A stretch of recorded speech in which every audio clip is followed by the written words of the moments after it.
हाय, hello, नमस्कार. जय जिजाऊ, जय शिवराय. मी किरण. तुमचं माझ्या मिनी ब्लॉगमध्ये खूप खूप स्वागत करते.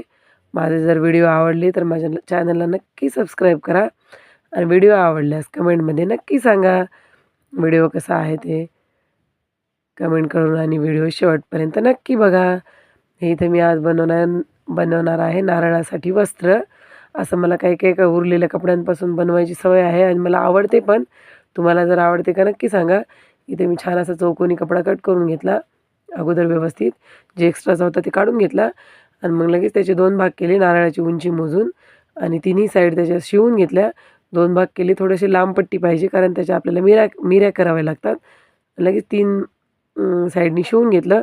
ज्या साईडनी मिऱ्या टाकायच्या होत्या ती साईड शिवली नाही आणि नंतर लगेच दाट अशा मिऱ्या टाकून घेतल्या आणि ज्या मिऱ्या टाकल्या होत्या त्याच साईडवर नखी टाकून लगेच ते फोल्ड करून शिवून घेतलं, जेणेकरून व्यवस्थित दिसते म्हणून. आणि नखी लावल्यावर छान दिसते दिसायला पण नारळाला बांधल्यावर.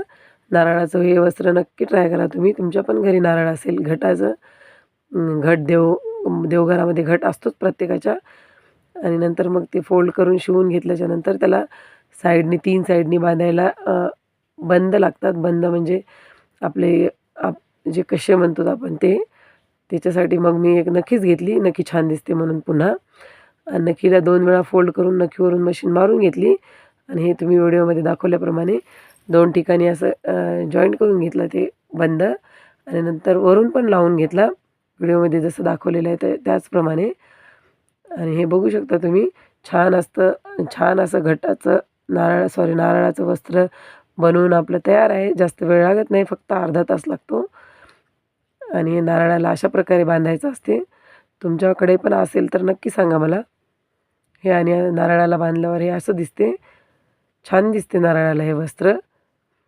आणि याच्या अगोदरचं तुम्ही हे घटाच्या जे वस्त्र याच्या अगोदर जी माळ दाखवलेली आहे ती तर नक्की तुम्ही बघितलेलीच असेल. तो पण व्हिडिओ माझ्या चॅनलवर आहे. नक्की बघा आणि बाय. असा होता माझा आजचा दिवस.